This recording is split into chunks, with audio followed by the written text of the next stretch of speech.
MCQs IFRS 16 part A. कभी दिल चाहा तो और बाकी MCQs भी डिस्कस कर लेंगे, आज कोई थोड़े बहुते कर लेते हैं। MCQ नंबर 24, ये लेक्चर हो रहा है लेक्चर नंबर 28 के बाद। आई होप आप लेक्चर 28 तक ले चुके हैं, फिर ये MCQ की डिस्कशन अटेंड करें, फिर ये चीज़ें समझ आनी है। भाई उधर से इधर आ रहे हो ना, जा तो नहीं रहे, उदास ना करना। An entity acquires a property on lease for a non-cancelable period of 3 years. एक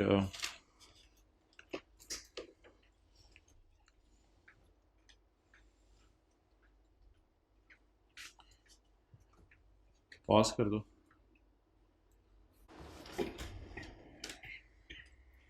An entity acquires a property on a lease for a non-cancelable for a non-cancelable period of 3 years. The lease payments are payable semi-annually in arrears. हर 6 महीने बाद किस्त पे होगी from the first year. What would be the impact of this transaction on lessee's current and gearing ratio? इस transaction का लेसी की current और gearing ratio पे क्या इफेक्ट होगा? वो जो आई कैप ने कहा हुआ है ना कि 7-8 नंबर का सवाल पुराना आ सकता है, तो कोई आता तो है नहीं, उसमें कोई 2-3 खैर है, खैर वो 2-3 नंबर का पुराने FR1 में से भी आ जाता है। तो इसलिए करंट और गेयरिंग रेशो थोड़ी सी अगर आप याद करें तो करंट रेशो होती है current assets divided by current liabilities, और गेयरिंग होता है आपका उधार, यानी उधार आपका कितना है बनिस्बत आपके कैपिटल के। उधार कितना है बनिस्बत कैपिटल के। मिसाल के तौर पे उधार 10 है, कैपिटल 30 है, तो उधार पर आपका काफ़ी कम है उधार आपके ऊपर एज कंपेयर टू कैपिटल। तो गेयरिंग रेशो बताती है आपका डेट, उधार, लोन कितना है बनिस्बत आपके कैपिटल के। और कुछ जगहों पे इक्विटी प्लस डेट भी बेस में बनाया जाता है, कुछ जगहों पे खाली ऊपर डेट लिखा जाता है। तो ये दोनों फॉर्मूले चलते हैं गेयरिंग रेशो के। तो करंट रेशो मैंने आपके सामने लिख दी और डेट ओवर इक्विटी रेशो लिख दी। अच्छा, अब सवाल में ना मैं भी खोलता हूँ, ये सवाल में एक लाइन ना इरेलीवेंट है, वो मैं आपको बताता हूँ क्यों। इसने क्या, what would be the impact of this transaction on lessee current and gearing ratio upon commencement of lease.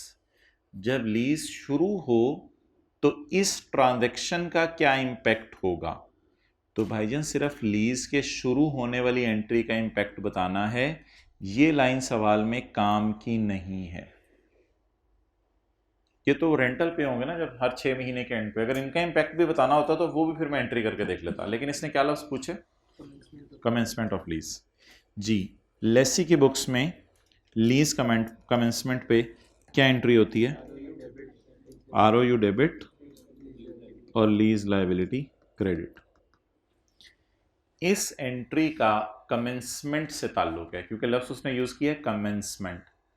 तो कमेंसमेंट के ऊपर जैसे ही लीज कमेंस होगी पहली एंट्री ये होगी। अब ये ना कहिएगा पहली किस्त भी पे हो रही है, भाई फिर किस्तें फिर सारी पे करा लें, बस कमेंसमेंट जैसी लीज कमेंस होगी होते ही ये पहली एंट्री होगी, ROU debit lease liability credit. हत्ता कि कोई और एंट्री हम पेमेंट की नहीं करेंगे, लीज कमेंस होते ही पहली एंट्री जो बस उसने मांगी है वो ये है। इसका इंपैक्ट इसके ऊपर। अच्छा, एक चीज मुझे बताएं, वैसे एक मैथमेटिकल बात आपसे पूछ रहा हूं, ये 4/10 है, ऊपर वाले को कहते हैं न्यूमरेटर। ये जवाब आएगा ऐसे ही परसेंटेज में मैं कन्वर्ट करूं 40%। अगर मैं इसको बढ़ा दूं ऊपर वाले को तो जवाब भी, ये एक मैथमेटिकल बात है। अच्छा, अब एक और फिगर लेते हैं, इधर 3 लिखते हैं और इधर 15 लिखते हैं। अब आप मुझे बताएं 3 डिवाइडेड बाय, चलें इसको इस तरह कर लें, 45 डिवाइडेड बाय 15 कितना आ रहा है, 3।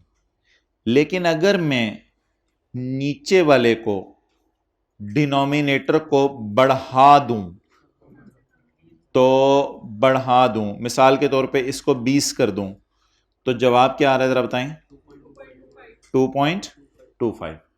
तो क्या मैथमेटिकली एक बात मैं कर सकता हूं कि अगर ऊपर वाली फिगर को बढ़ाएंगे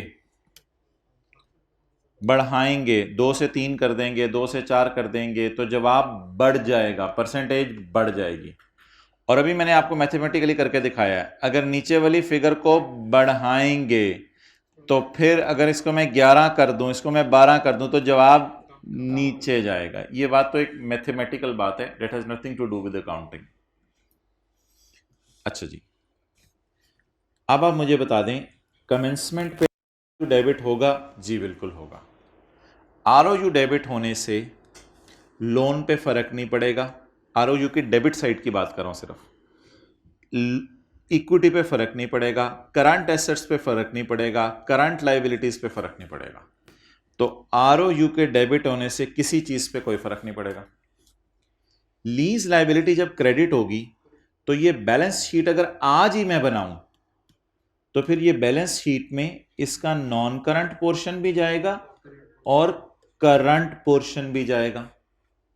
नॉन करंट पोर्शन मेरे लोन को बढ़ाएगा, non current liabilities, loan, debt, bank से लोन लिए या लीज लाइबिलिटी किताबों में नजर आ रही है, ये वाला नॉन करंट लोन ये स्काई ब्लू वाले को हिट करेगा।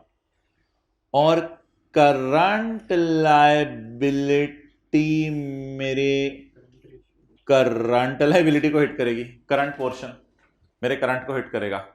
तो आप बता दें, if I present the lease liability in my balance sheet, क्योंकि आपको पता है रेशियोज तभी निकलती हैं जब हमारी बैलेंस शीट बन गई हो, तो मैं अगर अपनी बैलेंस शीट आज ही बना लूं at the commencement of lease, तो क्या मेरी बैलेंस शीट के अंदर जो है वो non current portion lease liability का नजर आ रहा होगा? जी। नॉन करंट लाइबिलिटी का मतलब है मेरे लोन बढ़ गए, तो लोन से मुराद डेट, लोन से मुराद डेट, और मेरी करंट लाइबिलिटी बढ़ गई। करंट लाइबिलिटी कहां नजर आ रही है? उधर नीचे नजर आ रही है। अब मुझे बता दें, जब मैं ऊपर वाली फिगर को बढ़ाऊंगा तो मेरी ये एंट्री करने के बाद गियरिंग रेशो पर क्या फर्क पड़ेगा? ये एंट्री करने के बाद गियरिंग रेशो पे क्या फर्क पड़ेगा? क्या डेट बढ़ रहे? बढ़ रहे। डेट बढ़ने से गियरिंग रेशो क्या हो जाएगी? बढ़ जाएगी। तो ये करने से मेरी गियरिंग रेशो जो है वो बढ़ जाएगी, डेट विल इंक्रीज।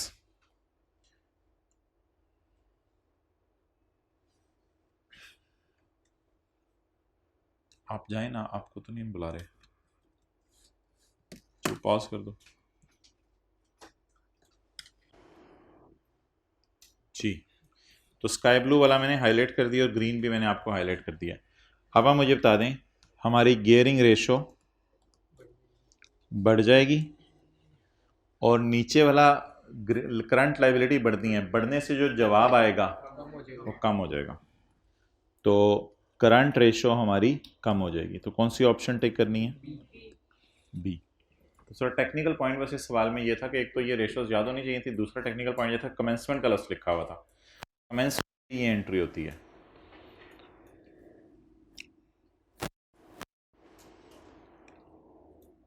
ओके चलें जी आगे। ये एक बड़ा आसान सा सवाल है, थोड़ा सा टाइम लेगा, 4-5 मिनट हमारे ऐसे ही ले जाएगा क्योंकि मैं आराम आराम से समझाऊंगा, लेकिन सवाल बड़ा आसान है। Zameer Ansari is a car dealer. अब ये मैं आप पे छोड़ दिया करूंगा कि सवाल किसका है, सबर। Cars are sold both on cash and on finance lease basis. ये गाड़ियों का डीलर है, गाड़ियां कैश पे भी बेचता है, लीज पे भी देता है। इसका क्या मतलब है? ये लेसर कौन सा है? Dealer lessor. अब 4 चीजें चाहिए, cost, fair value, GI, NI. He has been selling a car at following terms: fair value, annual rental in arrears, market interest rate is 12%, lease term is 4 years। हमने कहा था market rate higher लेंगे 2 में से, लेकिन given ही एक है तो बस बात खत्म। What would be the effect on sale? Sale पे क्या असर पड़ेगा? एंड इंटरेस्ट इनकम, और इंटरेस्ट पे क्या फर्क पड़ेगा?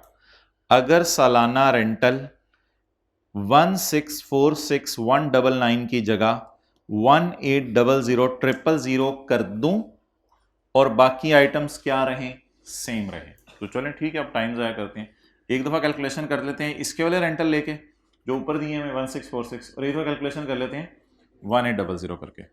और इम्पैक्ट किस किस पे इसने पूछा है, सेल पे और इंटरेस्ट इनकम पे। कैलकुलेटर की गेम है सारी, कैलकुलेटर निकाल लें। अच्छा जी, वर्किंग नंबर 1, कॉस्ट बताएं। Excellent, not given. चलें आगे मूव करें। Cost not given. Fair value बताएं जी। 5000 कर लें, fair value 5000। G I is equal to L P plus U G R V. अच्छा जी, there is no down payment, there is no G R V, only there is a rental. Rental बताएं, into 4 plus UGRV। UGRV is not given in question. G 6584। अब आप बताएं मैं क्या निकालूं, NI 1646 into 1 minus 1.12 raise to power minus 4 divided by 0.12 4 999। ठीक है, कोई मसला नहीं, जो आ रहा है जवाब वो लिखवाएं। 5000, ठीक है, नो नो प्रॉब्लम। 0.47 है तो बट ठीक है, रहने दे, नो प्रॉब्लम, लीव इट। अच्छा जी, आगे चलें जी। अनअर्न्ड इंटरेस्ट इनकम तो बता दें, ये तो चीज़ है असल। इस इंटरेस्ट इनकम पे भी तो इम्पैक्ट बताना है। Unearned interest income 1585। ये क्या एज्यूम करते हुए आपने कैलकुलेशन करवाई है कि रेंटल कितने हैं। अगर वो कह रहे हैं रेंटल को क्या कर दो, चेंज कर दो, कंट्रोल C कंट्रोल V। चलें जी, बिस्मिल्लाह, ये तो ज़बरदस्त हो गया, काश हम भी टीचर होते। हाँ जी, अब बताएं जी, रेंटल कितने करने हैं, 1800। गुड यार, 1800 रेंटल हो गए, 1800 ज़रब 4 7200। इधर भी क्या करूं, 1800, बाकी सब सेम रखना है। 5467 और अनअर्न्ड इंटरेस्ट इनकम बदल जाएगी। ये ना ज़रा मैं आपको निकाल ही दूं, आप घर जाके परेशान ना हो रहे हो। ये होती है 6584 माइनस 4999 जी 1585, और ये होगी 7200 माइनस 5467। जी आई और एन ए का डिफरेंस होता है ना 1733। चलें जी, नोट कर लें, लेकिन 1 मिनट से ज़्यादा नहीं लीजिएगा।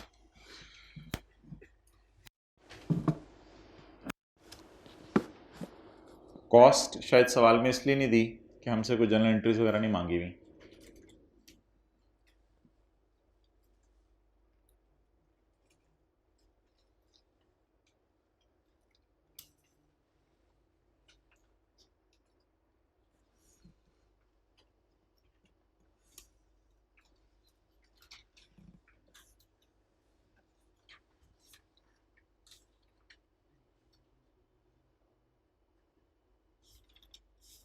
तो सिर्फ एक चीज़ बदलनी थी, रेंटल।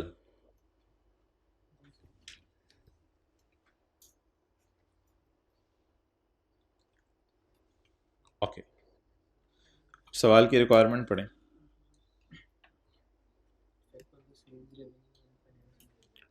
सेल रेवेन्यू और, चलें एक काम तो कर लेना, एक काम तो कर लें,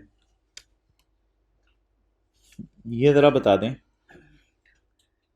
कि ज़रा देखिएगा 1646 को 1800 करने से इंटरेस्ट इनकम बढ़ गई है। देख रहे हैं आप, येलो वाले को चेंज करने से स्काई ब्लू वाला बढ़ रहा है। अब हमने खुद करके देखना है, हमें लाम तो नहीं होना ना क्या क्या बदलने से क्या बदलेगा, दोनों वर्किंग्स करके देख लें। ये किसका इंपैक्ट हो गया, रेंटल बढ़ाने का इंपैक्ट इंटरेस्ट पर हमने देख के चेक कर लिया। अगला काम क्या करना है, किस पे इंपैक्ट देखना है भाईजान, सेल जो है ना वो,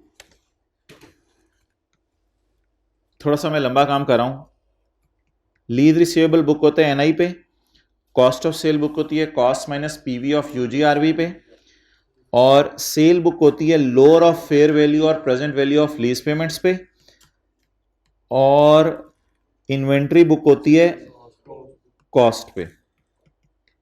मुझे चाहिए इसमें से सेल, मुझे चाहिए इसमें से सेल, सिर्फ सेल को मैं ग्रीन से दो फिगर्स हाईलाइट करने लगा हूं, लोअर ऑफ फेयर वैल्यू और पीवी ऑफ लीज पेमेंट्स। वो एनआई ही है क्योंकि यूजीआर भी नहीं है सवाल में। लोअर ऑफ फेयर वैल्यू और PV of LP, which ever is lower. तो राउंडिंग की वजह से कोई फर्क, कुछ कोई टेंशन नहीं। इधर सेल दो दो सबज में से देखें लोअर क्या आ रहा है 4999, और उधर दो सबज में से देखें लोअर 5000। तो सेल पे फर्क पड़ा, कोई फर्क नहीं पड़ा, सेल विल रिमेन सेम। वो एक दो का राउंडिंग का डिफरेंस आ रहा है जिसकी वजह से आपको ऐसा लग रहा है, तो सेल पे कोई फर्क नहीं पड़ा। सेल 5000 की 5000 ही रही, 4999 ना। इसको अगर आप रुपीज में शायद जाके करेंगे तो कोई फर्क नहीं आएगा बिल्कुल भी घर में। तो sale remain the same. Sale कैसे मिली, सेल वर्किंग से नहीं मिलेगी, सेल के लिए जर्नल एंट्री करनी पड़ेगी, पूरी करनी पड़ेगी नहीं, टाइम क्यों जाया करें, बस सेल जबानी सोच ली, फ्लोर पे रिकॉर्ड होती है, lower of PV of LP और fair value.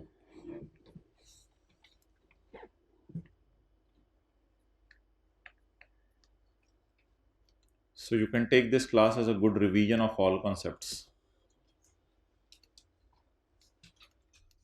Any question? Any question?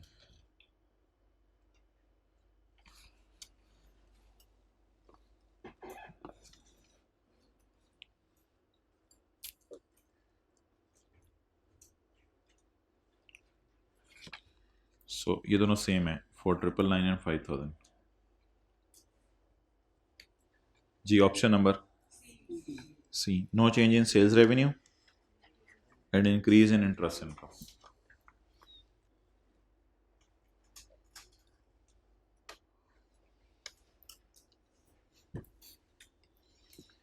Requirement पढ़ें जी अगले सवाल की, क्वेश्चन नंबर 22 की।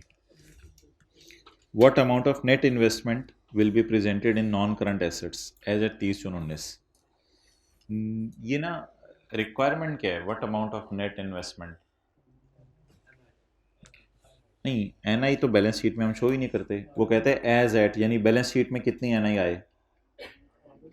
यार ये ना ऐसी उसने पंगा लिया है, नहीं नहीं नहीं, ये देखो ना यार, जब आप पहली एंट्री करते हो तो लीज रिसीवेबल को एनआई कहते हो, उन्होंने बैलेंस शीट के लिए एनआई का लफ्ज़ यूज़ कर दिया बॉम्बे ने। तो एनआई से क्या मुराद है, लीज रिसीवेबल। तो ये एक थोड़ा सा कॉन्सेप्ट आपको मैंने देना था, ये मुझे याद रहेगा, ज़रा क्लास में भी मैं बता दूंगा, नॉर्मल जो क्लास है हमारी। नेट इन्वेस्टमेंट, नेट इन्वेस्टमेंट से मुराद इसका क्या है, लीज रिसीवेबल। अब मैं आपको 45 सेकंड्स दे रहा हूँ, ये सॉल्व कर दें।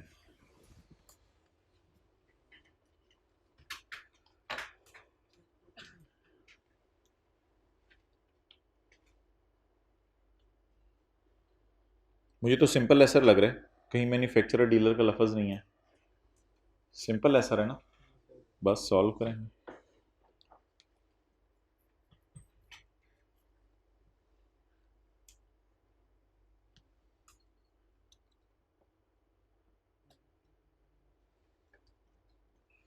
हाँ मैं मान रहा हूँ, बैलेंस शीट बनाने के लिए शेड्यूल बनाना पड़ेगा, थोड़ा सा ख्वारी होनी पड़ेगी, शेड्यूल बनेगा।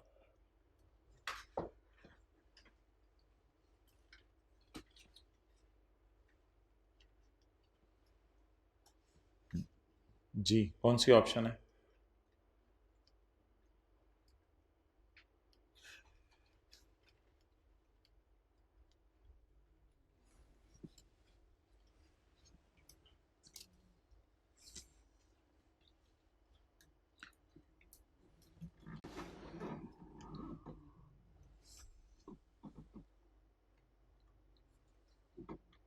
चलें जी, बस आपने सवाल पकड़ लिया होगा।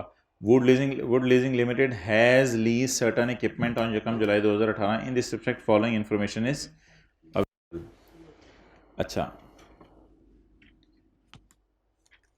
Fair value of equipment amount received on यकम जुलाई 2018, हम लेसर हैं amount received 4 annual instalments in arrears. अब आप कहेंगे ये तो लेसी ने पेबल करनी है, तो ये पेबल, इधर पेबल लफ्स लिख रहा है, उधर रिसीवेबल लफ्स लिखना है। हालांकि इसके साथ भी असूली तौर पे रिसीवेबल लिखा होना चाहिए था, क्योंकि हमने रिसीव करनी है। GRV जितने, यूजफुल लाइफ इज इतने, इम्प्लिसिट रेट इज इतने, फिर भी ज़्यादा क्लियर नहीं हो रहा। यहाँ से ज़्यादा क्लियर हुआ है कि सवाल लेसर के, लेसी का नहीं है। लेसर की किताबों में लफ्स यूज होता है नेट इन्वेस्टमेंट, या लेसी की किताबों में? लेसर की किताबों में। यहाँ से ज़्यादा क्लियर हुआ है कि ये लेसर का सवाल है। अच्छा जी, कहीं लिखा तो नहीं हुआ कि लेसर डीलर है या मैन्युफैक्चरर है? बस सिंपल क्या लिखा हुआ है, हैज़ लीज्ड या is also manufacturing? Has leased. पीछे क्या लिखा हुआ था, is a dealer, has leased, दोनों बातें लिखी हुई थी। इसमें क्या लिखा हुआ है, हैज़ लीज्ड। तो ये MCQs क्या होने थे, हमारे बेसिक कॉन्सेप्ट रिवाइज हो रहे हैं सारे। हैज़ लीज्ड, तो ये फाइनेंस लीज है, बस सिंपल। वो लीज फाइनेंस है ऑपरेटिंग मादरत, वो मुझे नहीं भी पता, वो अभी मैं देख लेता हूँ। तो अब मुझे आप बता दें कि लीज टर्म कितनी है, 4 साल, और यूजफुल लाइफ, तो 4 divide by 5 is greater than 75%, therefore it is a finance lease. अब लेसर का सवाल कहाँ से शुरू होते हैं, GI और NI से। डाउन पेमेंट सवाल में है, अमाउंट रिसीव्ड ऑन यकम जुलाई 2018, डाउन पेमेंट है। रेंटल भी सवाल में हैं, GRV भी है, UGRV नहीं है। तो सिंपल लेसर का सवाल है। डाउन पेमेंट कितनी, रेंटल 20 इंटू 4 प्लस 10। लेसर तो GRV बस एग्रीमेंट वाली उठा लेता है जी। डिस्काउंटिंग शुरू करें, 5.5 plus 20 into 1 minus 1.16 raise to power minus 4 divided 16 multiplied, अच्छा सी मल्टीप्लाइड नहीं, जमा 10 की भी तो लेनी है ना PV। 10 into 1.16 raise to power minus 4 जी। NI 66.98, इसको हम 67 कर देते हैं, हाँ बस ठीक है। 66.9 मीन्स 67। अच्छा जी, अब कहाँ से अमोर्टाइजेशन शेड्यूल बनाना शुरू करना है, NI से। अच्छा मुझे बताएं, पहले साल की बैलेंस शीट पूछ रहा है या दूसरे साल की बैलेंस शीट? पहले साल की। यकम जुलाई 18 शुरू हो रहा है, तो 30 जून 19 हमारा पहला ईयर एंड होगा ना, तो पहले साल की बैलेंस शीट पूछ रहा है। अब वो मैं obviously we do not have so much time कि हम शेड्यूल बनाएं। ये जी शेड्यूल आपके सामने, 67 से आप शुरू करेंगे। यकम जुलाई 18 को डाउन पेमेंट होगी, 30 जून 19 को पहला रेंटल, 30 जून 20 को अगला रेंटल। हमारे साल 2 पेमेंट्स हो रही हैं, एक डाउन पेमेंट है और एक पहला रेंटल है, ऐसा ही है ना। हमारे साल डाउन पेमेंट है, पहला रेंटल है। हमारे साल की पेमेंट के नीचे लाइन लगा दें, ये करंट पोर्शन हो जाएगा और ये नॉन करंट। तो जवाब हो गया 39.55। शेड्यूल तो आप बना लेंगे, इसलिए मैंने इसको नहीं बनाया। मैंने बस आपका ये टेस्ट लेना था कि लेसी का सवाल है या लेसर का सवाल है, और अगर सवाल जिसका है तो फिर कॉस्ट और फेयर वैल्यू नहीं लेनी, सिंपल लेसर का सवाल है, इसलिए कॉस्ट फेयर वैल्यू की जगह डायरेक्ट कहाँ से शुरू करते हैं सवाल, GI और NI से।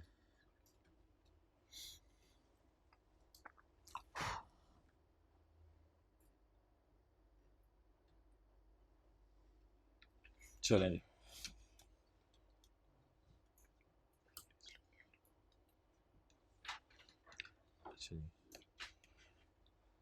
विच of the following should not be डाल इन ROU। ROU में क्या चीजें नहीं डालनी। पहले जरा मैं थोड़ा सा रिवाइज कर रहा हूं कि ROU में क्या चीजें डालनी है। अभी क्या सवाल पूछ रहे हैं, ROU में क्या चीजें नहीं डालनी। सवाल देख लें जरा दोबारा English, which of the following should not be डाल इन ROU। ROU में क्या चीजें नहीं डालनी, पहले जरा रिवाइज कर लेते हैं ROU में क्या चीजें डालनी है। लेक्चर 28 आपने ले लिया होगा, इस अजम्पशन पे मैं पढ़ा रहा हूँ। ROU में इंस्टॉलेशन कॉस्ट डालनी होती है, ट्रांसपोर्टेशन डालनी होती है। ROU में की किताब का सफ़ा है 37। ROU में initial measurement of lease liability डालनी होती है, जिसे हम इनिशियल मेजरमेंट की जगह नाम देते हैं PV। ROU में आज हमने एक नया कॉन्सेप्ट पढ़ा था कि कमेंसमेंट डेट से पहले की कोई पेमेंट्स हैं वो भी डालनी है। ROU में लॉयर फीस भी डालनी है। ROU में एस्टिमेटेड डिसमेंटलिंग कॉस्ट भी डालनी है। अच्छा, मुझे ये बताएं कि ROU में ये रेंटल डाले जाते हैं या 30 रुपए डाले जाते हैं या 30 की PV डाली जाती है? 30 की PV डाली जाती है। चलें जी, पढ़ लें अब ऑप्शंस।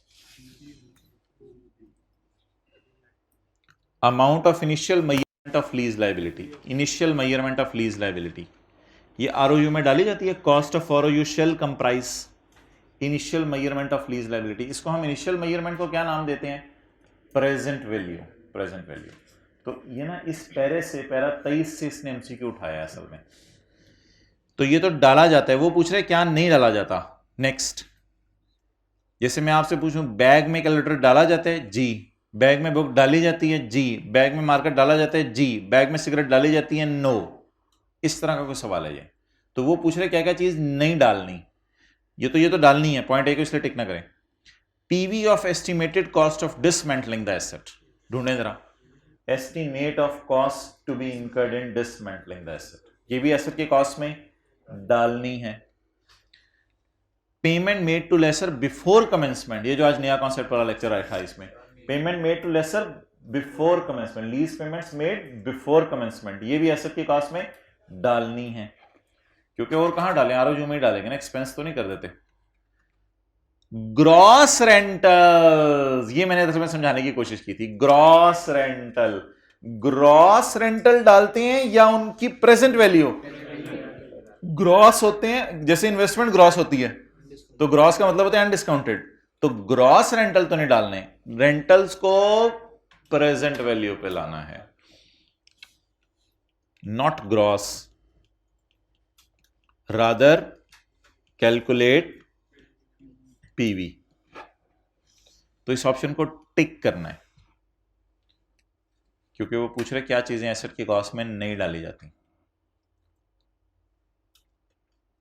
ये सवाल कैसे पता चला था? लेसी के राइट ऑफ यूज। ये सवाल पता नहीं हमने कल किया परसों किया, गावा लिमिटेड। ये कौन सा सवाल है पास पेपर का? वो याद नहीं, 1.5 साल रेंटल है, 3.5 साल रेंटल है, याद आ रहा है ना? 48 से शायद आपको याद आ जाए, 48 का रेंटल था। तो ये इसकी इंटरेस्ट इनकम आपने बतानी है, किस साल की? पहले साल की। इंटरेस्ट इनकम पहले साल की बतानी है। तो पास पेपर का क्वेश्चन नंबर 6। इसमें एक चीज़ शायद मैंने छुड़वाई भी है, वो अगली क्लास में मैं आपसे अब डिस्कस करने ही वाला हूँ। वो चीज़ मैंने अभी छुड़वाई थी, ये जो थी ना, क्या कहते हैं, कितने है, जनरल ओवरहेड्स और IDC वगैरह, ये ज़रा मैंने आपको छुड़वाई थी उस सवाल में। और इस सवाल में ना उसने NI असल में खुद निकाल के दे दिया है, शायद पेपर में आपका टाइम सेव करना चाह रहा था, MCQ उसने बनाया, NI खुद निकाल के दे दिया। हालांकि NI हमने क्लास में निकाली थी। अच्छा जी, यार इस पे 1 मिनट लगाएं, 1 मिनट, और इसको फारग करें।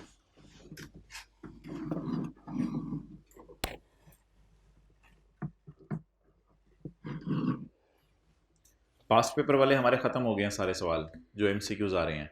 एक सवाल मैंने खुद नहीं करवाया, अब ये ICAP की किताब के हैं। पास्ट पेपर वाले 4-5 हमने कर लिए हैं तसल्ली से।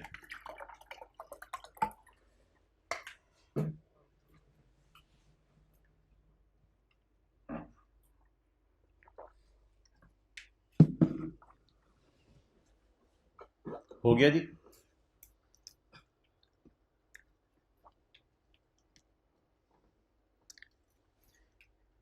आप ठीक है, एक भाई ने जाना है तो जा सकते हैं, आपने जाना है तो जाएं। DJ products deals in large मशीनें, it also डील का क्या मतलब है? जेल रोड पे दुकान है इसकी।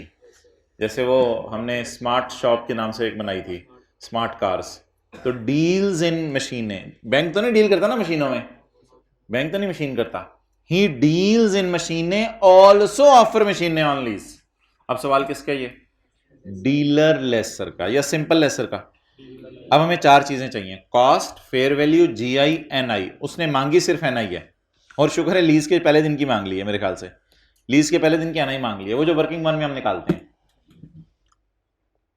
शुरू करें जी। चार चीजें ऐसी, मैं टाइम ज़ाया करने के लिए चार चीजें बना रहा हूं। वैसे तो मेरे जीआई एनआई से भी गुजारा चल जाएगा, लेकिन for the purpose of rhythm, working one. जी भाई, cost, purchase cost of DJ 150, fair value useful life is इतने, लीज पीरियड इज इतने, यूजीआरवी इज इतने, एनुअल रेंटल आर इतने, customer incremental borrowing rate is 10%, various discount rate छुपा हुआ in the lease is 8%। भाई ये इंक्रीमेंटल बोरिंग रेट का लफ्ज ना है ही लेसी के लिए, इसको तो काट दें, इसको तो काट दें। इंक्रीमेंटल बोरिंग रेट का लफ्ज है लेसी के लिए। लेसर ने दो रेट में से हायर लेना होता है, इम्प्लिसिट या मार्केट। लिखें, इम्प्लिसिट या मार्केट में से हायर लेना है, मार्केट रेट अवेलेबल ही नहीं है। क्योंकि ना ये दो रेट है, आप लोगों ने दोनों में से कोई हायर उठा लेना था। मुझे डर लग रहा था आपने 10% उठा लेना था, दोनों में से हायर। ये गड़बड़ नहीं करनी। लिखें, लेसर इम्प्लिसिट या मार्केट रेट में से हायर उठाता है।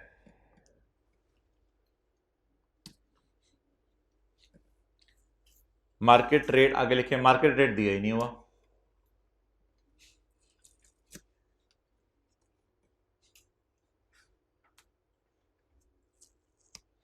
इसलिए हम 8% लेंगे, इसलिए हम 8% ले लेंगे, बस वो वही जो 8 दिया हुआ है। लेकिन अगली बात सबसे इंपॉर्टेंट है, फुल स्टॉप डाल के लेसी का रेट दे रहे हैं हमें परेशान करने के लिए, ये भी लिख लें, फुल स्टॉप लेसी का रेट दे रहे हैं हमें परेशान करने के लिए। इसकी तो कोई तुक ही नहीं है, ये तो परेशान करने के लिए दे रहा है। इंक्रीमेंटल बोरिंग रेट का लफ्ज सिर्फ लेसी के लिए है। अच्छा जी, कॉस्ट कितनी है एसेट की भाई?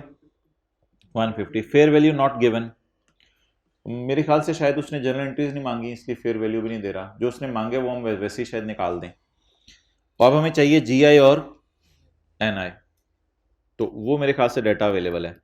जीआई तरह लिख लें तो एनआई निकालना आसान हो जाता है। जीआई में लीज पेमेंट है और यूजीआरवी है। जी, लीज पेमेंट में डाउन पेमेंट नहीं है, रेंटल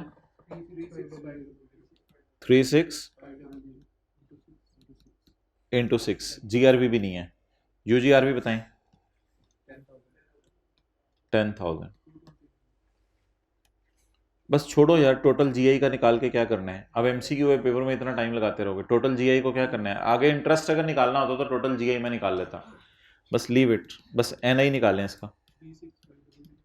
ये तो मैंने ऊपर कॉस्ट ऑफ फेलियर लिख के भी टाइम ज़ाया किया है, बट आपने ज़रूर लिखना है फॉर द पर्पज़ के सवाल आपको पता चले किसका है। 1 माइनस, अच्छा एडवांस का सवाल है। 36,500 जमा 36,500 into raise to power -5 plus 10,000 into 1.08 raise to power -6। हाँ, ये जो जीआरवी यूजीआरवी परचेज ऑप्शन है ना, ये हमेशा एंड पे प्लॉट करनी है आपने। 188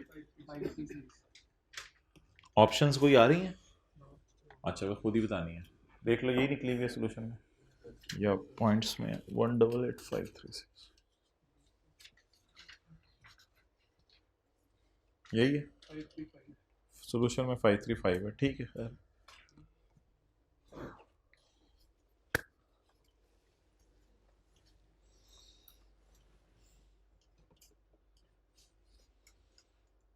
तो आ जाके ना लीज देखनी होती है कौन सी है, और उसकी वर्किंग शुरू करने का तरीका।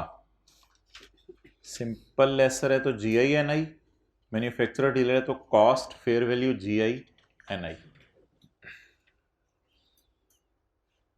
सही, आपने जो मैन्युफैक्चरर या डीलर लेसर की इसमें बताया था कि जो एलडीसी होती है उसे एसेट की कॉस्ट में ऐड करते हैं। सर लेकिन डीलर के लिए तो वो इन्वेंट्री नहीं होगी, वो इन्वेंट्री को नहीं नहीं, वो वाला मैंने एक सवाल करवाना है, अभी तक वो किया नहीं हमने मैन्युफैक्चर डीलर्स में।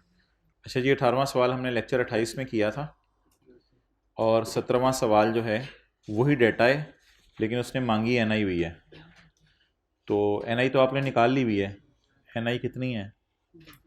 अच्छा, इस सवाल की भी रिक्वायरमेंट पढ़ लें। What is the amount to be charge in cost of sale? Cost of sale में कितना जाना है? 199। इस सवाल की रिक्वायरमेंट ये है। और दूसरी क्या रिक्वायरमेंट है पिछले सवाल की? पिछला MCQ 7 तो 18 ही है सारा। What is the amount of NI कितनी है? 217। ये हमने अभी लेक्चर में किया था, लेक्चर 28 में 217।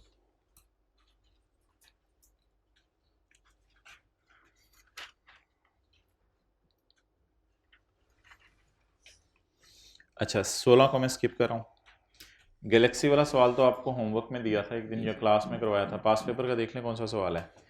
इसमें क्या बताना है? नॉन करंट एसेट में लीज रिसीवेबल कितना जाना है? पास पेपर क्वेश्चन 5 किया हुआ है ये, नो नीड।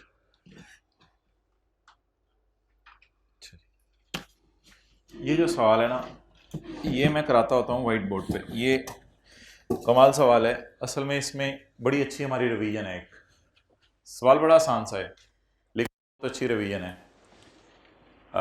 सवाल की रिक्वायरमेंट है लीज इनकम आपने निकालनी है जो P&L में जानी है, यानी प्रॉफिट एंड लॉस बनाना है बस। अब हमने देखना बस ये कि सवाल लेसी का है या लेसर का है। तो Fahim limited leased out its building, lessor. Fahim limited leased out its building, अपनी बिल्डिंग लीज पे दे दी ऑन 1 जनवरी 2011 अंडर एन, चलो वो सवाल ही खत्म हो गया, बस ऑपरेटिंग लीज का सवाल है लेसर का, कोई टेस्ट उस पर लगाने की जरूरत नहीं है। ओके, अब इसमें ना थोड़ी सी रिवीजन चाहिए होगी। चीज़ें बजाय कि ऐसे ही सर मारें और अपनी एफर्ट करें। Summary of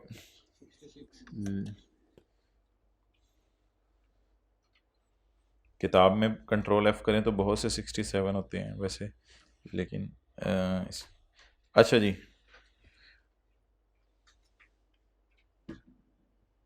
operating lease. Operating lease में ना लेसर एसेट बाजार से खरीदता है पहले जाके, एसेट डेबिट कैश क्रेडिट। फिर क्वेश्चन 12 पेज 588 पे हमने जो 6,000 रुपये दिए थे लॉयर को, तो वो भी एसेट की कॉस्ट में ऐड होते हैं।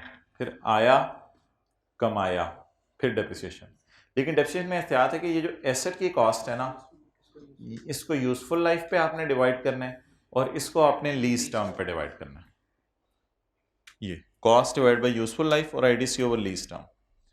P&L में दो चीज़ें जानी है, एक रेंटल इनकम जानी है और डेप्रिसिएशन। इससे आगे की मैं डिस्कशन नहीं करा क्योंकि सवाल की रिक्वायरमेंट सिर्फ P&L तक महदूद है। अच्छा, ये जो एसेट है ज़रूरी नहीं है बाजार से खरीदें, हो सकता है आपके पास पहले का भी कोई पड़ा हो। तो ये जो अभी मैं सवाल आपको कराने लगा हूँ, इसमें ये एसेट हमें बाजार से खरीदना नहीं पड़ा, कुछ अरसे का हमने पहले का खरीद के रखा हुआ है, वो हम लीज पे दे रहे हैं। हो सकता है इससे पहले किसी और लेसी को लीज पे दिया हो। तो आप देखिएगा एसेट की बुक वैल्यू गिवन होगी, एसेट को आपने बाजार से जाके भी खरीदा नहीं, तो हो सकता है 2-3 साल के लिए किसी और लेसी को लीज पे दिया हो, अब हम किसी और लेसी को दे रहे हैं लीज पे। The carrying value of building is 239। तो ये पहली वाली एंट्री अब मैं नहीं कर सकता। The carrying value of asset is 239 and its remaining life is, remaining दे दी है, शुक्र है, मुझे चाहिए भी रिमेनिंग ही, बकाया साल इसकी 25 साल उम्र रह गई है, और with no residual value, residual value इसकी आगे नहीं है। तो अब ये asset debit cash credit entry तो मैं नहीं करूंगा, लेकिन अगर ये फिगर मैं ऐसे ही आपको तंग करने के लिए, अपने समझने के लिए यहां लिख लूं, तो मुझे लिखने दें क्योंकि मैंने इसको एंड पे डेप्रिशिएट करना है। लेकिन it is not a general entry, it is just in my mind कि मेरा एसेट कितने का? 239 का।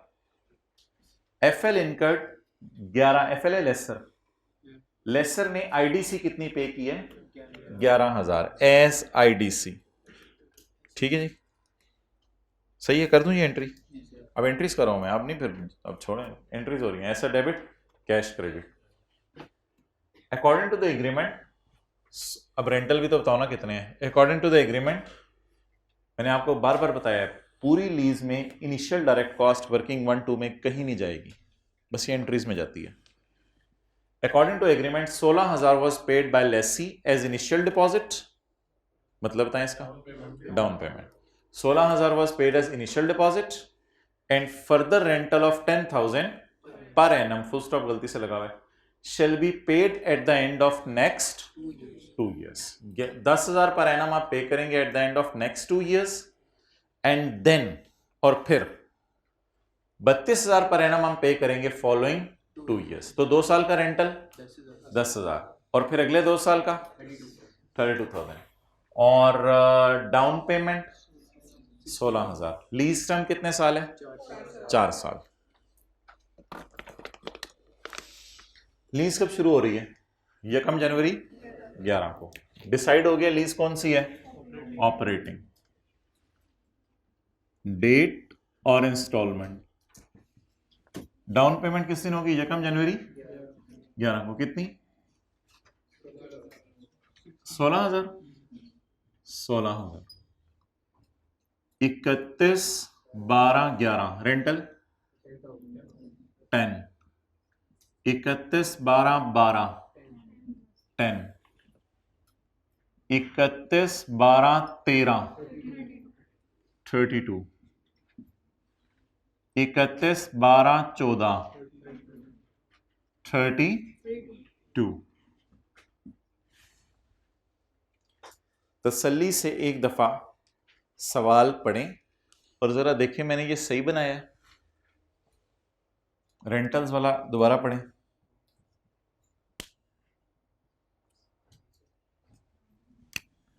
थोड़ा सा ना एक मसला है इस सवाल में. अब पता नहीं अंग्रेजी की मार है या आई कैप से सवाल बनाने में गलती हुई है. जरा सवाल की आप इंग्लिश पढ़ें रेंटल वाली और इस अंग्रेजी से जरा कंपेयर करें. थोड़ा सा एक मसला नजर आएगा आपको.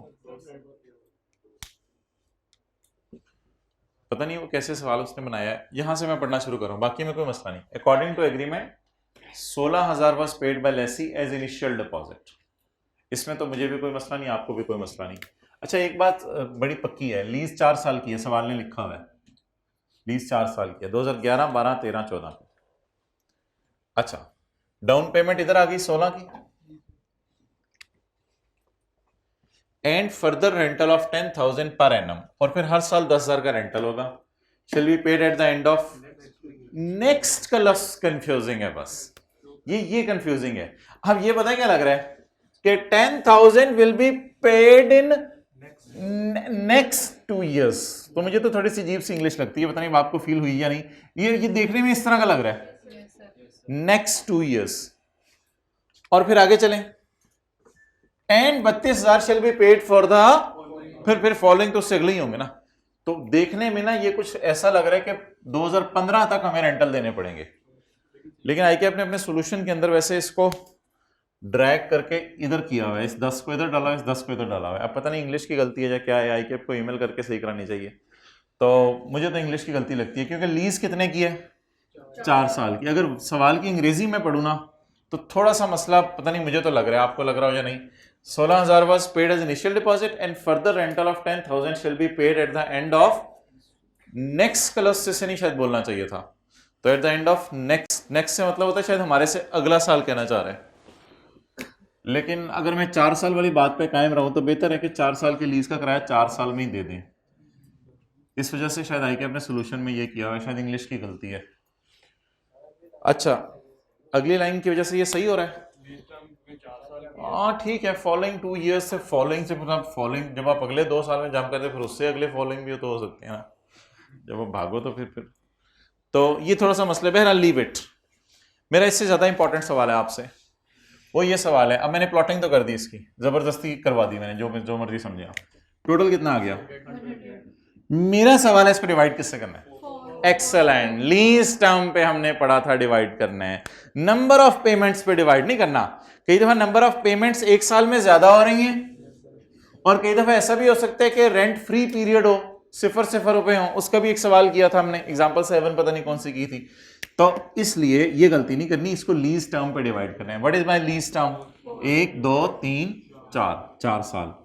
अब आप मुझे बता दें कि what is my rental income per year.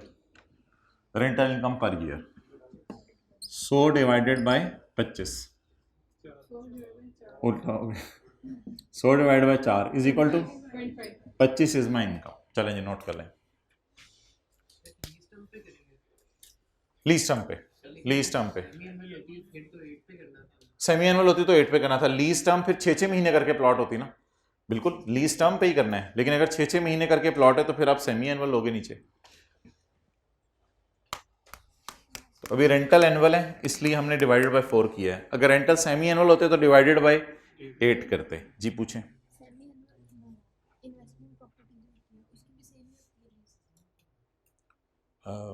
उसका भी तो कोई सवाल आया नहीं, लेकिन मैं टेस्ट में कोई डाल के फिर देकर डिस्कस करता हूँ।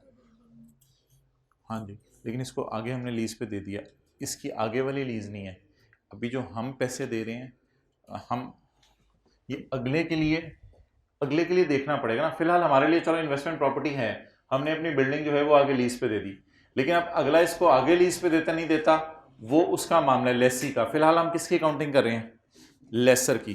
तो लेसर के लिए ठीक है ये इन्वेस्टमेंट प्रॉपर्टी आप कह सकते हैं, लेकिन उसमें भी तो दो मॉडल अवेलेबल हैं, एक फेयर वैल्यू वाला मॉडल अवेलेबल है और एक कॉस्ट मॉडल। तो क्या फेयर वैल्यू सवाल में दी है?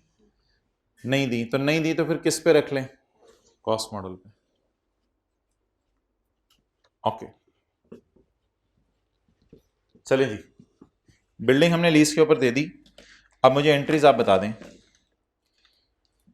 ये 239 एंट्री है पहली या बुक वैल्यू है? बुक वैल्यू है। एंट्रीज अब आप बताना शुरू करें माशाल्लाह। Cash debit rent receivable credit, नहीं नहीं नहीं 26 नहीं, अलग अलग डेट्स को एंट्रीज करवाओ। पहले डाउन पेमेंट कितनी? 16। एक और दफा ये एंट्री करवाओ, cash debit rent receivable credit 10 से, दो दफा होगी एंट्री। अब मुझे वो वाली करवा दो, वो जो आया कमाया वाली करा दो। चलो यार छोड़ो भाई, खुला खुला करके कर लो यार। बुक वैल्यू कितनी है? 239। अच्छा जी, एंट्रीज करना शुरू करें आप। आईडीसी की एंट्री बताएं।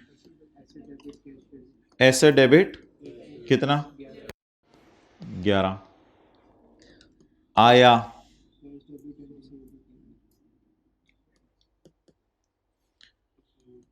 रेंट रिसीवेबल, दोबारा आया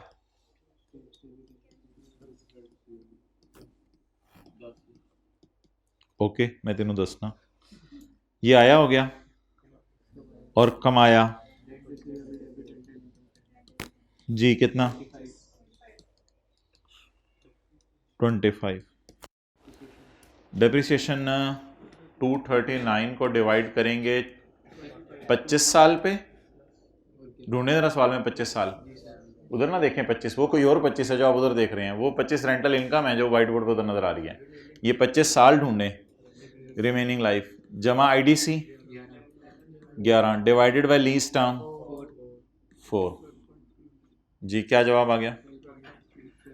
12.3 या 12 खाली भी ठीक है। चलें ये कमाल सवाल था, इसको जरा तसल्ली से जनरल एंट्रीज इसकी नोट कर लें, फिर सवाल की रिक्वायरमेंट में पढ़ता हूँ।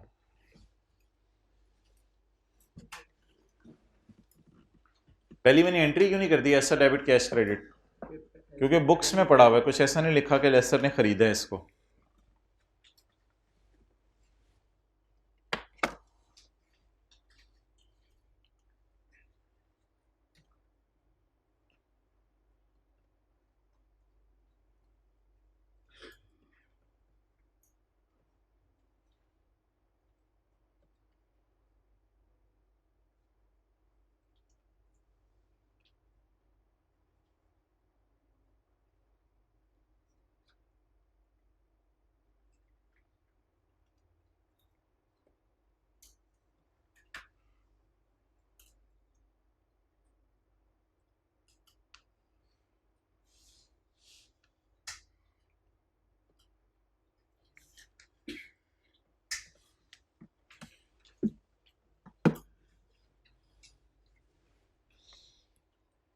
जी जुबानी सोचें, लेसर के P&L में क्या जाता है ऑपरेटिंग लीज में? रेंटल इनकम और डेप्रीसिएशन। जुबानी सोचें, और ये सारी एंट्रीज तो हमने पेपर में करनी नहीं थी। ये रेंटल इनकम जानी है और ये डेप्रीसिएशन जानी है।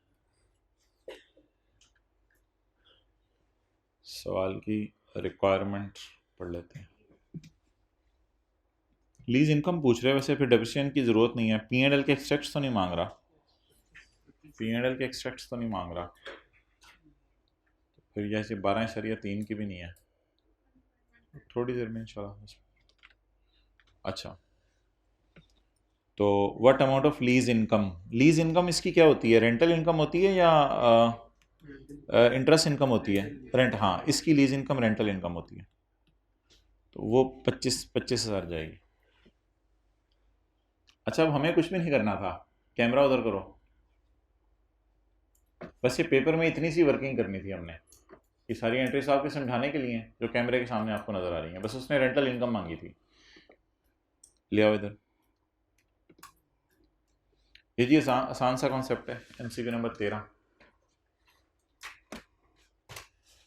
आप मुझे इसका जवाब बताएं, मैं आपको लेक्चर का नंबर याद करवाता हूँ।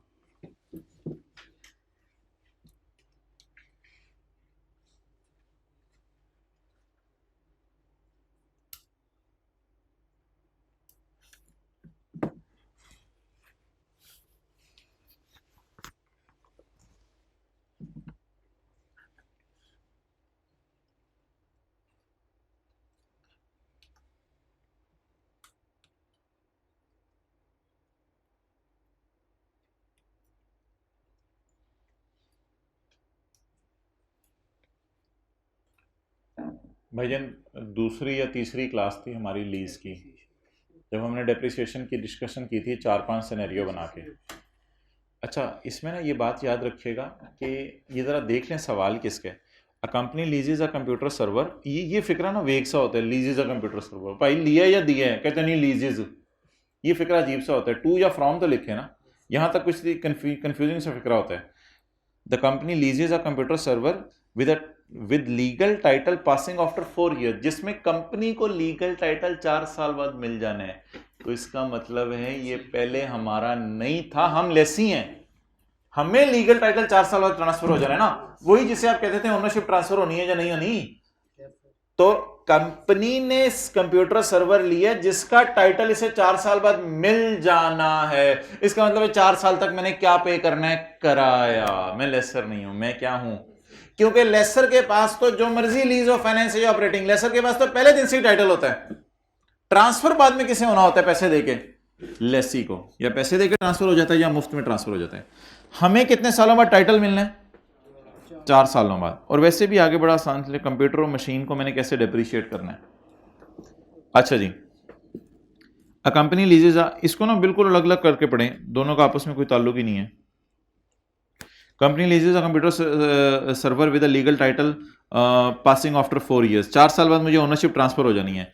रुक के बता दें, डेप्रिशिएट किस पे करना है, यूजफुल लाइफ पे या लीगल लाइफ पे, सॉरी यूजफुल लाइफ पे या लीज टर्म पे, शॉर्टर पे या यूजफुल लाइफ पे, यूजफुल लाइफ पे। The company usually depreciate over, तो आमतौर पे ये इन चीजों को कितने से डेप्रिशिएट करती है, 6। इसका मतलब है कि इसके पास अपने भी ओल्ड कंप्यूटर पड़े होंगे, उनको 6 साल पे कर रही है। अब अगर चौथे साल मुझे ओनरशिप मिल जानी है तो मैं इसको 6 साल यूज कर लूंगा। तो जब ओनरशिप ट्रांसफर होनी हो, ये बात हाईलाइट करें, लीगल टाइटल पासेस, जब ट्रांसफर हो जानी हो, तो फिर क्या मैं शॉर्टर के चक्कर में पड़ूं, या चीज हमेशा के लिए मेरी है? अब हमेशा के लिए मेरी है तो फिर कितने सालों पे, 6 सालों पे, शॉर्टर के चक्कर में नहीं जाना। तो इसका जवाब लिखें, यूजफुल लाइफ। अगला, कंपनी ऑल्सो लीजेज अ मशीन, यूजफुल लाइफ कितनी फिर बनी है, 6। Company also leases a machine for 14 years but title will not pass. अब येलो वाली line, but legal title not pass. आप बता दें ये चीज हमारी बन जानी है कि यूजफुल लाइफ पे डेप्रिशिएट करें, या आप शॉर्टर के चक्कर में पड़े। अब तो चीज हमारी बननी नहीं, जब बननी नहीं तो एमसीक्यू में कोई इक्का दुक्का ऐसी लाइन होती है जो हाईलाइट करने वाली होती है, जहां से कंक्लूजन निकलता है मेरी बात का। आप बता दें जी, लीज टर्म कितने साल है, 14 साल, और वैसे लाइफ 20, दोनों में से शॉर्टर 14। तो इसमें रूल लिख लें जरा आगे, इसमें शॉर्टर लगेगा, यूजफुल लाइफ नहीं, शॉर्टर का रूल, और शॉर्टर इज 14।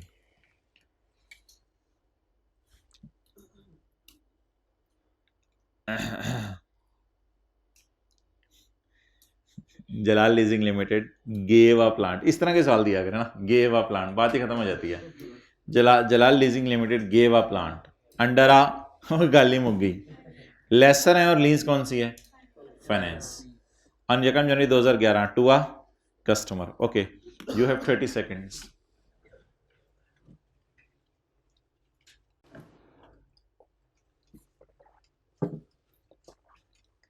ना ना ना, ऐसा ना करें, 2 साल का अमोर्टाइजेशन शेड्यूल भी बनाना पड़ना है, बल्कि शायद 3 साल तक चला जाए। इसी वही ये बंद कर दें। रिक्वायरमेंट क्या है? NI, इसका आसान नाम बस पढ़ लेते हैं इसको। Jalal leasing gave a plant under finance lease on यकम जनवरी 11 टू अ कस्टमर। ये यहाँ लुक के बताएं, ये सिंपल लेसर होगा या manufacturer dealer lessor? Simple lessor, excellent. Working कहाँ से शुरू करूँ मैं? GI और NI से। The fair value of the asset is 11,000 and JL incurred IDC of, IDC पूरी लीज में कहीं नहीं जानी, वर्किंग 1 और 2 के जनरल एंट्रीज में जाएगी। अच्छा जी, द इंटरेस्ट रेट छुपा हुआ in the lease is 15%। Rental of 4,000 are receivable on 31 December. तो बस सिंपल यार, अब तो बड़े हो गए हम, डायरेक्ट बस down payment 0, GRV 0, UGRV 0, 4,000 into 4 16,000। NI 4,000 into 1.1 minus 1.15 raise to power -4 divided by 0.15 11420। ये सवाल ना, ये वाला 12 और वो जो भी 13 किया था, 13 नहीं 14 था, 12 और 14 बड़े कमाल सवाल हैं, एंट्रीज के एतबार से ना बड़ी अच्छी रिवीजन हो जाती है। अब आप मुझे जरा लेसर की एंट्रीज रिवाइज करवाएं। कौन सी लीज है जी? बिल्कुल रिलैक्स हो जाएं। एसेट लेसर ने बाजार से कितने का खरीदा होगा? The lease term the fair value asset is 11,000। Asset बाजार से कितने का खरीदा होगा? 11,000 का। भाईजान प्लीज IDC यहां कहीं नहीं जानी। अच्छा, एंट्रीज में जानी है। IDC कितनी लेसर की? 420। इसी पे तो परसों की क्लास में हम रुलते रहे हैं, लेक्चर 27 में। IDC कितनी? जो बर्डन किसी और पे डाल दें उसको एक्सपेंस में ना डालें, डायरेक्ट रिसीवेबल में डालें, लेकिन इस एंट्री में कुछ भी बैलेंसिंग आपको नहीं आएगा, सब कुछ अवेलेबल होगा। 420 IDC आ गई। NI मैंने निकाल ली हुई है 11,420। फेयर वैल्यू पर पड़ी हुई है कितनी? कुछ बैलेंसिंग नहीं आएगा, कुछ बैलेंसिंग नहीं आएगा। लेसर खुद अक्लमंद है कि एसेट की फेयर वैल्यू और लॉयर की फीस लेसी से रिकवर करे, इसलिए बैलेंसिंग कुछ नहीं आएगा। फिर भी टैली कर रहा है, देखें, नोट कर लें एंट्रीज।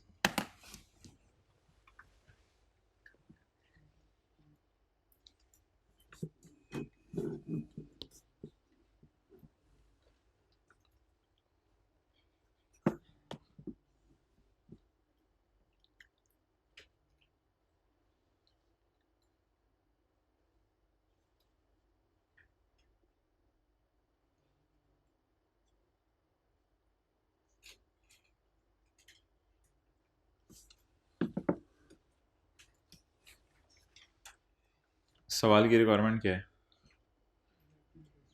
वो छोड़ें, वो बस 11,420 से आप शुरू कर दीजिएगा और उसके बाद अमोर्टाइजेशन शेड्यूल बनाना है।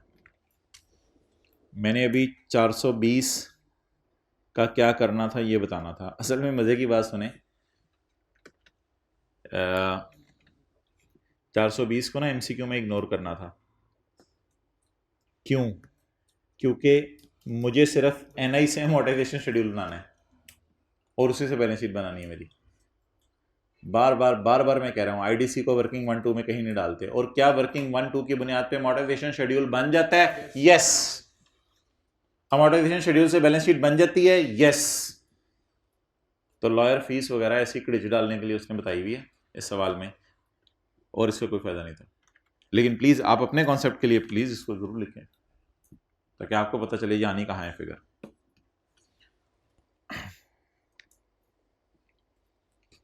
ओके जी, MCQ नंबर 10। ये बस पढ़ लें, इसको सॉल्व अपने घर में ही करना है, पढ़ के ज़हन में प्लान आउट कर लें।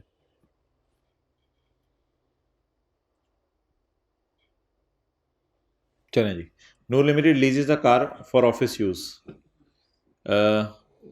नहीं यार, leases a car for office use, इसने गाड़ी लिया ऑफिस में यूज के लिए, तो फिर दे तो नहीं रहा होगा, अगर यूज करनी है ऑफिस में तो फिर ले रहा होगा। तो लीजेस a car for office use. The present value of lease payment से, ओ तेरे अल्लाह तेरा भला करे, तूने पीवी निकाल के दे दी यार Bablu. The present value of lease payments इतने and the rate implicit in the lease is 10%। इसका मतलब है डायरेक्ट पीवी से शुरू करो, अमोर्टाइजेशन शेड्यूल बनाओ, एलपी की भी जरूरत नहीं, पीवी ऑफ एलपी की भी जरूरत नहीं, डायरेक्ट अमोर्टाइजेशन शेड्यूल शुरू करें आप। The terms of the lease require 3 annual rental of 1 million eight the end of each year. तो इसने 1 million 1 million 1 million 1 million 1 million 1 million को डिस्काउंट करके 2735 निकाला होगा। वो निकाल के आप देख लीजिएगा, एग्जैक्ट यही आएगा। At the start of each year, at the advance में है। At the end of first year of lease what amount will be shown as a lease liability in the company's balance sheet under the heading of, बस पहले साल की balance sheet मांग रहा है, फजूल सवाल, सॉरी अजीब सा सवाल। 0.9 शॉर्ट टर्म लीज और लो वैल्यू एसेट बता दें कौन सा है।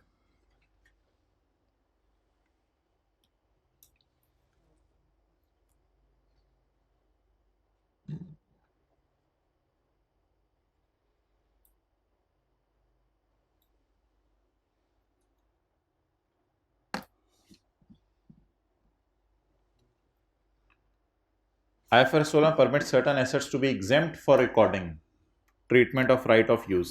right of use exempt है, तो फिर अगर right of use exempt है तो फिर लीज लाइबिलिटी भी exempt है, तो फिर P&L में इंटरेस्ट डेप्रिसिएशन नहीं जाना, फिर P&L में रेंट एक्सपेंस जाना है। Which of the following assets would be permitted to be exempt नहीं लिखा हुआ, would not be permitted to exempt, यानी हमने पुरानी वाली लीज ढूंढनी है, शॉर्ट टर्म लो वैल्यू ढूंढनी नहीं है। अच्छा एसएमसी को ये भी तरीका होता है, नॉट कलर्स काट दें तो would be permitted to be exempt, exam tick कर लें और वो टिक किए हुए वाले गलत होंगे, वो लेड पेंसिल से टिक करते बाद में रबड़ से मिटा दें, तो इस तरह भी चल सकते हैं, क्योंकि कुछ लोगों को ना नॉट कंफ्यूज करता है बड़ा, तो नॉट के बगैर फिर सॉल्व कर लें, लेकिन वो सोल्यूशन उल्टा होगा, बाद में उस उल्टे को उल्टी करना ना भूलिए। तो अच्छा जी, कौन सी चीज़ें would not be permitted to be exempt, पहले मैं देख लेता हूँ which are permitted to be exempt, कौन से लो वैल्यू हैं या शॉर्ट टर्म हैं। Vehicle with a cost of 9 lakh, vehicle तो लो वैल्यू है ही नहीं, बट शॉर्ट टर्म लीज है ना ये। टेलीफोन सिस्टम लो वैल्यू है, बात ही खत्म हो गया आगे, telephone system low value asset है। मोबाइल जब लो वैल्यू है तो टेलीफोन तो उससे भी सस्ता आना है, ये तो ऐसे पंगे लेने वाली बात हुई। व्हीकल जिसकी ओरिजिनल कॉस्ट 9 लाख है, आज बेचारी 45,000 की हो गई है। मैंने कहा था वही आपने एसेट की न्यू वैल्यू को देख के डिसाइड करना है ये लो वैल्यू है या नहीं, तो इसलिए व्हीकल वैसे भी उसने निकाल दिया था, लो वैल्यू हो ही नहीं सकता। क्या शॉर्ट टर्म लीज है? नहीं, ना शॉर्ट टर्म लीज है ना लो वैल्यू एसेट है, इसको मैं कुछ भी नहीं लिख रहा आगे। Furniture of 30,000 is, furniture low value है। अब उसने पूछ रहा था कौन सा नहीं है, तो सी। ये वो जो पास पेपर का सवाल आया था, ये यहां से आया था MCQ 8 से, अभी जो हम करके आए हैं। किनको नहीं डालना, किसमें? ROU में। इंस्टॉलेशन को डाल दें, बिल्कुल डाल दें, इंस्टॉलेशन को डाल दें ROU में। एस्टिमेटेड कॉस्ट ऑफ डिसमेंटलिंग को डाल दें ROU में, डाल दें। क्या पूछ रहे हैं? नहीं डालना। Payment made to lessor before commencement of lease, वो भी डाल दें। Total rental payable, total rental पता क्या होते हैं? अगर कॉन्सेप्ट आपको टोटल रेंटल का नहीं है तो ये है टोटल रेंटल, ये नहीं डालते बल्कि इनकी पीवी डालते। तो कौन सी चीज नहीं डालेंगे? ये। अच्छा, इसकी तो फिर बाकी चीजें डालेंगे ना, तो इसकी एंट्री क्या होगी? ROU debit, cash credit. इसकी एंट्री क्या होगी? ROU डेबिट, प्रोविजन या लाइबिलिटी फॉर डीकमीशनिंग क्रेडिट। और इसकी एंट्री भी ROU डेबिट, और 100 जमा 100 जमा 100 होता है एलपी, इसकी कोई एंट्री नहीं होती, बस के इसकी किसकी एंट्री होती है, पीवी की। अच्छा, ये सवाल क्यों आसान होगा, what would be the current liability for leased plant in the balance sheet, इसकी भी पीवी उसने निकाल के दी हुई है। अच्छा जी, note for student, do this after IS8। तो IS8 तो FR1 वाला है, तो कभी फिर इसको देखेंगे सवाल को।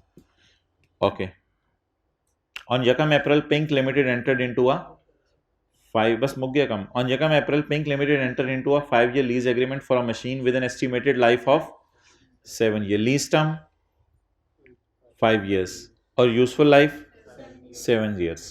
On Yakam April entered into a 5-year lease agreement for a machine with an estimated life of 7 years. Which of the following condition would require the machine to be depreciated over 7 years? कब machine को 7 years पे depreciate करें और कब 5 years पे depreciate करें? अच्छा जी, PL has the option to extend the lease for 2 years at market rental. हमारे पास एक ऑप्शन है कि इसको मार्केट रेंटल के ऊपर, ये कॉन्सेप्ट मैंने क्लास में नहीं पढ़ाया हुआ आपको, मुझे अकल नॉलेज लगा के अकल लगा के बता दें। आपने एक चीज 5 साल के लिए किस्तों पे ली, लेसर ने कहा छठे और 7वें साल भी तुम इसे लीज पे ले लेना, जो इतना मार्केट में किराया चल रहा हो उसी के ऊपर। आप इस ऑप्शन को वैसे पसंद करेंगे और जा यार वापस चल, मैं फिर किसी और से लेना हुआ ले लूंगा, तेरे से अगर मार्केट रेंटल पे लेना तो मुझे क्या फायदा होना है। मेरे ख्याल से ये कोई ऐसी अच्छी ऑफर नहीं है कि आप 5 साल से स्विच करके किसकी तरफ जाएं। मुझे बताएं, अगर आपने कोई चीज 5 साल के लिए लीज पे ली और अगला बंदा कह रहा है अगले 2 साल भी मेरे से ही मार्केट रेंटल पे ले लेना, तो पहले दिन खड़े होकर मैं क्या सोचूं कि मैं 7 साल इसको रखूंगा या फिलहाल 5। ये तो IS38 टाइप कोई एक चीज पढ़ी थी हमने, उसमें भी ये था कि मिनिमल अगर कोई ऐसी ऑफर करो तो फिर समझ आती है, ये लीज में नहीं कॉन्सेप्ट पड़ा हुआ।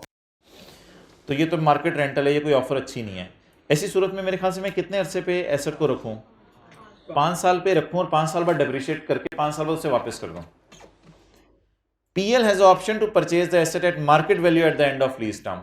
जब 5वें साल का एंड आएगा तो लेसर ने मुझे कहा बाजार में जितने का हुआ मेरे से ले ली। ओ यार पागल है, फिर तेरे से लेने तो और क्या करना है, मैं फिर मार्केट में घूम के कहीं और से ले लूंगा। ये ऑफर कोई अच्छी ऑफर है या बुरी ऑफर है? बुरी ऑफर है। क्या मार्केट से कम पे मिलने कि मैं परचेज ऑप्शन एक्सरसाइज करूं? ये मैं आपसे IFRS 16 में मैंने ये बातें नहीं पढ़ाई हुई, लेकिन मैं आपसे सिर्फ अकल लगवा रहा हूं कि 5वें साल के एंड पे मार्केट प्राइस पे मिल रहा है या मार्केट से सस्ता मिल रहा है। मार्केट प्राइस पे मिल रहा है तो मैं क्यों तेरे से लूंगा, मैं बस छोड़े पड़े, फिलहाल 5 साल ही मेरे साथ है ये एसेट, ना होने के बराबर नहीं है, तो मार्केट प्राइस पे सारी डीलें करे। Ownership will transfer eight the end of lease term, सवाल ने नहीं लिखा हुआ तो इससे मुराद है मुफ्त में। विल ओनरशिप पासेस तो मैं दे दूंगा, अगर ये लाइन एग्रीमेंट में लिखी हो तो फिर तो मेरे भाई अगले 2 साल में लेना पसंद करूंगा, तो मुफ्त में मुझे मिल रहा है। अब मैं कितने साल इसको लूंगा, इस्तेमाल करूंगा? 7 years। PL's for purchase asset is depreciated over 7 year। कहते हैं ये तो लीज पे लिया ना, जिन चीजों को मैं परचेज करता हूं उनके बारे में मेरी पॉलिसी है कि 7 साल पे रखूं, इसलिए मेरा दिल चाह रहा है इसको भी 7 साल पे रख लूं। भाई परचेज एसेट की पॉलिसी को और इसको मिक्स ना करें। परचेज एसेट आपके ही होते हैं, आपने वापस नहीं करने होते। परचेज एसेट की पॉलिसी यहां लगाना तो वैसे ही ये स्टैंडर्ड की वायलेशन है। परचेज एसेट की पॉलिसी कहां यहां लग सकती है? अब आप मुझे बताएं, ये बात तो वैसे ही फारग हो गई। सवाल ये है, which of the following condition would require the machine to be depreciated over 7 years? C option, जिसमें हमें चीज मिल जानी है। अब जरा आखिरी दफा रिवाइज कर लें, अगर मुझे मार्केट रेंटल देने पड़ने हैं 2 साल तो भी मैं आखिरी 2 साल लेना पसंद, अगर मुझे 5वें साल के एंड पे मार्केट वैल्यू देनी पड़नी है तो भी मैं लेना पसंद नहीं करूंगा, अगर मुझे मुफ्त में मिल रही है तो मैं लेना पसंद करूंगा। अगली बात ये अजीब सी थी, बस ठीक है, 1 2 3 को टिक कर लें। 1 2 3 हैज नो इशू, 1 2 3 में कोई इशू नहीं है। ये 1 2 3 देख लेंगे, 24 महीने 12 महीने वहीकल और ये सारा। तो ये जो चौथा है ना, चौथा, इसमें कुछ भी नहीं है, सिर्फ रिक्वायरमेंट का फड्डा है। रिक्वायरमेंट का फड्डा सुन लें, इंटरेस्ट एक्सपेंस है ये P&L वाला, देख लो ना यार, अब इधर देखो, ये इंटरेस्ट एक्सपेंस है, ये बैलेंस शीट वाली क्या है, और करंट लायबिलिटी जो MCQ में उसने दी है ना, कहते हैं उसमें मैंने इंटरेस्ट पेबल डाल के दिया है, तो ये क्या क्या है फिर? इसमें एक्सेलेंट, करंट पोर्शन भी है लीज का और इंटरेस्ट पे और इंटरेस्ट, क्योंकि सवाल एडवांस का होगा ना शायद, तो इंटरेस्ट पेबल भी है। तो ऑप्शंस को जब मैंने टिक करना है तो उससे पहले मैंने बैलेंस शीट बना लेनी है अपनी। जब मैं बैलेंस शीट बना लूंगा तो करंट लाइबिलिटीज के अंदर मैंने दो चीजों को जमा करना है, इंटरेस्ट पेबल और करंट पोर्शन को। On 1 January 13 Rita acquire a new machine with an estimated useful life of under the following agreement. Initial payment 1376 will be payable immediately and 5 further annual payments of rupees 2000. इसको try कीजिएगा वरना अगली class में देख लेते। Okay.